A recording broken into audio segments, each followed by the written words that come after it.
காலையில எனக்கு 8:30 மணிக்கு டெல்லியில இருந்து ஒரு அழைப்பு வந்தது. சார் உங்கள்ட்ட ஹோம் மினிஸ்டர் பேசணுங்கிறாரு அப்படின்னாங்க. யாருங்க? என்ன அமித்ஷா பேசணுங்கிறாரு அப்படின்னாங்க. பாஜகவின் புதிய பிளான் என்ன?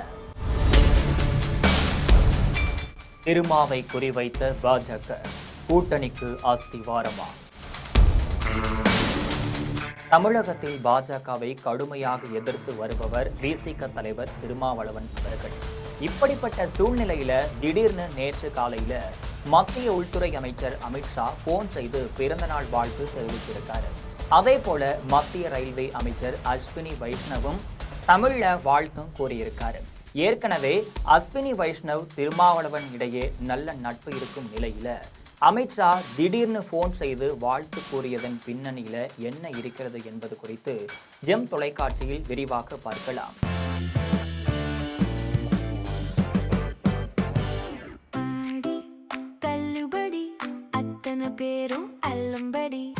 முதல் 60% வரை ஆடி தள்ளுபடியுடன் சூப்பர் சரவணா ஸ்டோர்ஸ், சென்னை, மதுரை, கோவை. விடுதலை சிறுத்தைகள் கட்சியின் தலைவர் திருமாவளவன் பாஜகவை கடுமையாக விமர்சனம் செஞ்சு வராரு. இந்த நிலையில தான் நேற்றைய தினம் திடீர்னு காலையில மத்திய உள்துறை அமைச்சர் அமித்ஷா மட்டும் இல்லாம மத்திய ரயில்வே துறை அமைச்சர் அஸ்வினி வைஷ்ணவ் போன்றோர் திருமாவளவனுக்கு போன் போட்டு பேசி உள்ளதா தகவல் ஒன்று வெளியாகி இருக்கு. நேற்று காஞ்சிபுரத்தில் நடந்த நிகழ்ச்சியில இது குறித்து திருமாவளவன் விரிவா பேசியிருக்காரு. அப்பதான் அமித்ஷா பேசியது குறித்து அவர் காலை 8:30 மணிக்கு டெல்லியிலிருந்து எனக்கு ஒரு போன் வந்தது. +11 என்று தொடங்கிய நம்பர் என்பதால யாருடையது அப்படின்னு தெரியாம முதல்ல எடுக்கல. அதுக்கப்புறமா மீண்டும் அழைத்தேன். அப்போது சார் உங்களிடம் உள்துறை அமைச்சர் அமித்ஷா பேச வேண்டும் அப்படின்னு சொல்றார்கள். யார் என்று கேட்டேன். அமித்ஷா பேச வேண்டும் என்று சொன்னார்கள். உடனே இணைப்பு கொடுங்கள் அப்படின்னு கூறினேன் அப்படின்னு திருமாவளவன் சொல்றாரு. இணைப்பு கொடுத்தவுடன் திருமாஜி எப்படி இருக்கிறீர்கள்? உங்களுக்கு எத்தனை வயது? உங்களுக்கு என்னுடைய சிறந்த பிறந்தநாள் வாழ்த்துக்கள் அப்படின்னு அமித்ஷா சொல்றாரு. எனக்கு பிறந்தநாள் வாழ்த்து தெரிவித்ததற்கு அவருக்கு நன்றியும் சொன்னேன். இது அரசியலுக்கு அப்பாற்பட்ட நட்பு. காலையில எனக்கு 8:30 மணிக்கு டெல்லியில இருந்து ஒரு அழைப்பு வந்தது. +11 போட்டு நம்பர், லேண்ட்லைன் நம்பர். என்ன நம்பர்னு தெரியாம நான் எடுக்கல. அப்புறம் அடிச்ச உடனே சார் உங்கள்ட்ட ஹோம் மினிஸ்டர் பேசணுங்கிறாரு அப்படின்னாங்க. யாருங்க? என்ன அமித்ஷா பேசணுங்கிறாரு அப்படின்னாங்க. நான் உடனே சரி லைன் கொடுங்க, இணைப்பு கொடுங்க. இணைப்பு கொடுத்த உடனே திருமாஜி how are you, how old are you, my best wishes, happy birthday என்று சொன்னார். யாரு? அமித்ஷா. எனக்கு இன்னைக்கு பிறந்த நாள் வாழ்த்து சொன்னார். அவருக்கு நான் நன்றி சொன்னேன். உங்களுக்கு ரொம்ப நன்றி, உங்களுடைய வாழ்த்து கிடைத்ததற்கு நன்றி. இது அவுட் ஆஃப் த பாலிடிக்ஸ் இருக்கிற ஒரு நட்பு. இதற்கு முன்பு அவர் எனக்கு பிறந்தநாள் வாழ்த்து கூறினாரா அப்படிங்கிறது எனக்கு தெரியாது. அவர் முயற்சி செய்திருக்கலாம். அன்று கூட எனது செல்போனை சைலண்ட்ல தான் வச்சிருந்தேன் அப்படின்னு திருமாவளவன் சொல்றாரு. திடீர்னு திருமாவளவனின் தனி உதவியாளர் தயாளன் போன் செய்து டெல்லியிலிருந்து உள்துறை அமைச்சர் போன் செய்ததா சொல்றாரு. அதுக்கப்புறமா பார்த்தேன் 4-5 மிஸ்டு கால் இருந்துச்சு. மீண்டும் அழைத்து பேசினேன். 2 முறை எடுக்கல. 3வது முறைதான் எடுத்தார்கள். அவர் இதுக்கு முன்னாடி சொன்னாரா எனக்கு தெரியல. ட்ரை பண்ணிருக்கலாம். நமக்கு இன்னைக்கு கூட நான் எப்பவுமே சைலண்ட்ல தான் போட்டிருப்பேன். திடீர்னு தயாளன் போன் பண்ணி உங்களுக்கு டெல்லியில இருந்து ஹோம் மினிஸ்டர்ல இருந்து போன் வருது, போய் அட்டன் பண்ணுன்னு சொன்ன பிறகுதான் எடுத்து பாக்குறேன். 4 கால் 5 கால் மிஸ்டு கால் இருந்துச்சு. அப்புறம் நான் அடிச்சேன். 2 கால் அவங்க எடுக்கல, 3வது கால் எடுத்தாங்க. எனது சான்றிதழில் பிறந்தநாள் ஜூலை 10, 1962 அப்படின்னு இருக்கு. ஆனா ஜாதகத்துல ஆகஸ்ட் 17, ஆவணி 1 அப்படின்னு இருக்கு. ஜாதகம் எழுதுபவர்கள் குறிப்பிட்ட தேதி தான் உண்மையான பிறந்த நாள். அதனால சில ஆண்டுகளாக ஆகஸ்ட் 17ஆம் தேதியை பிறந்த நாளாக கொண்டாடி வர்றேன். சான்றிதழ் தேதியை மாற்ற முடியாது அப்படின்னு திருமாவளவன் சொல்றாரு. என்னுடைய சர்டிபிகேட்ல என் பிறந்த நாள் 10/7/1962. அப்ப அப்படி எழுதிட்டாங்க. என் ஜாதகத்தில் எனக்கு எழுதியிருந்த பிறந்த நாள் ஆகஸ்ட் 17, ஆவணி 1.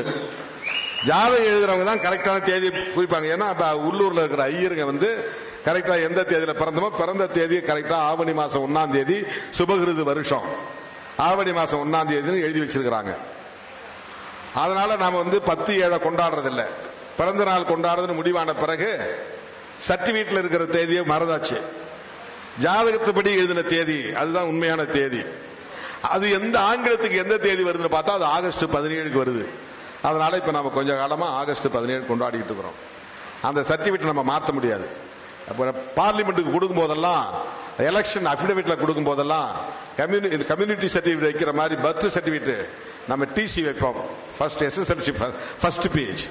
அந்த எஸ்எஸ்எல்சி புக்ல இருக்கிற முதல் பக்கத்துல 10/7/62 போட்டிருப்பாங்க. அமித்ஷா போன் பண்ணி நீங்க வாழ்த்து சொன்னார். அதுக்கப்புறமா சிறிது நேரத்துல டெல்லியிலிருந்து மீண்டும் ஒரு போன் வருது. ரயில்வே அமைச்சர் பேச விரும்புவதாக சொல்றாங்க. அஸ்வினி வைஷ்ணவ் அப்படின்னு சொன்னதும் ஏதாவது பிரச்சனை தொடர்பா இருக்குமா அப்படின்னு நினைச்சேன். ஆனா போனை எடுத்தவுடன் அவர் தமிழில் பேசுறாரு. சார் வணக்கம், வாழ்த்துக்கள் அப்படின்னு சொல்றாரு. எனக்கு ஆச்சரியமா இருந்துச்சு. நான் ரயில்வே அமைச்சர் தான் பேசுகிறேன், எனக்கு தமிழ் தெரியும் சார், கொஞ்ச நாள் தமிழ்நாட்டில் இருந்தேன் அப்படின்னு அவர் சொல்றாரு. அவர் பாஜகவை சேர்ந்தவர் தான் அப்படின்னு திருமாவளவன் சொல்றாரு. அஸ்வினி வைஷ்ணவ் வீடு தேடி வந்து பத்திரிகை வச்சாரு. அவரது இல்ல திருமண நிகழ்ச்சிக்கும் நான் போயிருந்தேன். பாஜகவின் கொள்கைகளை எதிர்ப்பது வேறு, தனிப்பட்ட நட்பு அப்படிங்கிறது வேறு. ஒரு அரை மணி நேரம் கழிச்சு மறுபடியும் ஒரு கால் அதே டெல்லியில இருந்து வருது, லேண்ட்லைன்ல இருந்து. நான் எடுத்தேன். சார் உங்கள்ட்ட ரயில்வே மினிஸ்டர் பேச விரும்புறாரு அப்படின்னாரு. அஸ்வின் சொல்லிட்டு வேற ஏதோ பிரச்சனையா இருக்கும்னு நான் நினைச்சேன். அவரு எடுத்த எடுப்பிலே தமிழ்ல பேசுறாரு. சார் வணக்கம், வாழ்த்துக்கள். எனக்கு குழம்பி போச்சு. சார் நீங்க அப்படின்னு நான் இங்கிலீஷ்ல கேட்டேன். உடனே அவர் சொன்னார், சார் நான் ரயில்வே மினிஸ்டர் தான் பேசுறேன், எனக்கு தமிழ் தெரியும் சார், நான் கொஞ்ச நாள் அங்க இருந்தேன் அப்படின்னு அவர் இங்கிலீஷ்ல வாழ்த்து சொன்னார். அவர் பிஜேபி காரர் தான். வீடு தேடி வந்து எனக்கு பத்திரிக்கை வச்சார். அவர் இல்ல திருமண நிகழ்ச்சிக்கு. அந்த கல்யாணத்துக்கு நான் போயிட்டு வந்தேன்.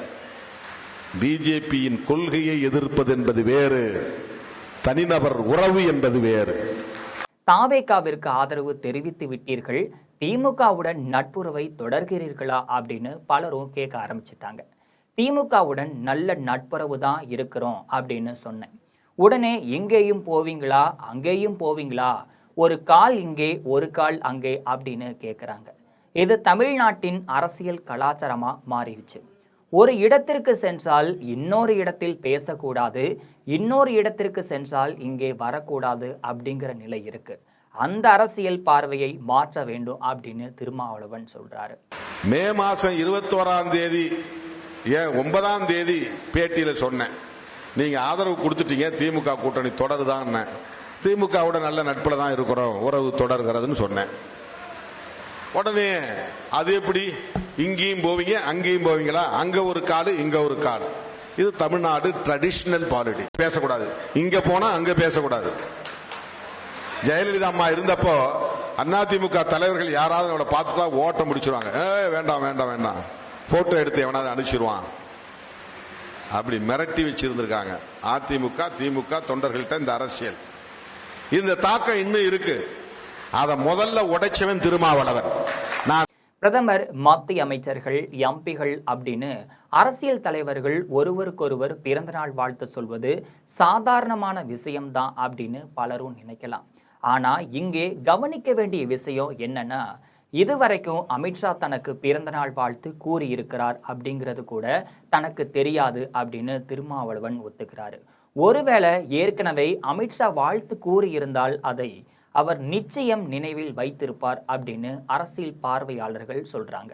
ஆனா அமித்ஷா முதல் முறையாக திருமாவளவனுக்கு பிறந்தநாள் வாழ்த்து தெரிவித்திருக்கலாம் அப்படிங்கிற பேச்சு அரசியல் வட்டாரத்துல எழுந்துருச்சு. இதன் மூலமாக தான் திருமாவளவனை பாஜக நெருக்கமாக அணுக முயற்சி செய்கிறதா அப்படிங்கிற கேள்வி அரசியல் வட்டாரத்துல எழுந்துருச்சு. அதற்கு காரணம் என்னன்னு கேட்டீங்கன்னா, வட தமிழக மாவட்டங்கள்ல இருக்கக்கூடிய ஆதி திராவிடர் மக்களிடம் திருமாவளவனுக்கு கணிசமான செல்வாக்கு இருப்பதா சொல்றாங்க. தமிழகத்துல பாஜகவின் வளர்ச்சியை அதிகரிக்க அமித்ஷா முயற்சி செய்து வரும் நிலையில தாவேகாவின் எழுச்சி, அண்ணாமலை விலகல் போன்ற விஷயங்கள் கட்சிக்கு பின்னடைவாக பார்க்கப்படுது. அதிமுகவிலிருந்து சில முக்கிய நிர்வாகிகள் தாவேகா பக்கம் செல்வதாக கூறப்படக்கூடிய சூழல்ல தமிழக அரசியல்ல தனது பலத்தை அதிகரிக்க பாஜக அனைத்து தரப்பு தலைவர்களுடனும் நட்புறவை பேண வேண்டிய சூழல் ஏற்பட்டிருக்கு. இது எதிர்கால அரசியல் கூட்டணிக்கும் வழிவகுக்கலாம் அப்படின்னு அரசியல் பார்வையாளர்கள் சொல்றாங்க. திருமாவளவனை பொறுத்த வரைக்கும் அவர் தொடர்ந்து பாஜகவின் கொள்கைகளை கடுமையாக எதிர்த்து வராரு. அந்த நிலைப்பாட்டில் எந்த சமரசமும் இல்லாமல் அரசியல் செஞ்சுக்கிட்டு இருக்காரு. இதற்கு உதாரணமா சொல்ல போனா தலித் மக்களின் பிரதிநிதியாக செயல்படும் பல அரசியல் தலைவர்கள் பாஜகவுடன் கூட்டணி அமைத்திருந்தாலும் திருமாவளவன் இப்ப வரைக்கும் அந்த முடிவை எடுக்கல. இருந்தாலும் அரசியல் அப்படிங்கிறது எப்போது வேண்டுமானாலும் மாறக்கூடியதுதான். எதிர்காலத்துல எந்த மாற்றம் வேண்டுமானாலும் நடக்கலாம் அப்படிங்கிறத அரசியல் வட்டாரத்தின் பார்வையாக பார்க்கப்படுது. இதற்கு உதாரணமா சொல்ல போனா தேர்தல் பிரச்சாரத்தின் போது விஜயை விமர்சித்த திருமாவளவன் இப்ப அவரது ஆட்சிக்கு ஆதரவு தெரிவித்து தனது கட்சி எம்எல்ஏ வன்னியரசுக்கு அமைச்சர் பதவியையும் பெற்று கொடுத்திருக்காரு. இதன் மூலமாக தான் அரசியல்ல கூட்டணி மட்டும் இல்லாம ஆதரவு அப்படிங்கிற சூழ்நிலையை பொறுத்து மாறக்கூடியது அப்படிங்கிறத பார்க்க முடியுது. அதனால தான் அமித்ஷா திருமாவளவனுக்கு போன் செய்து பிறந்த நாள் வாழ்த்து தெரிவித்ததின் பின்னணியிலும் அரசியல் கணக்கு இருக்கலாம் அப்படிங்கிற அரசியல் நோக்கர்கள் சொல்றாங்க. அமித்ஷாவின் இந்த வாழ்த்துக்கு பின்னால் இருக்கும் உண்மையான அரசியல் அப்படிங்கிறது என்ன என்பதை பற்றி பொறுத்திருந்துதான் பார்க்க வேண்டும். இது போன்ற நிறைய அரசியல் செய்திகளை அன்றாடம் தெரிந்து கொள்ள ஜெம் தொலைக்காட்சியுடன் எப்பொழுதும் இணைப்பில் இருங்கள்.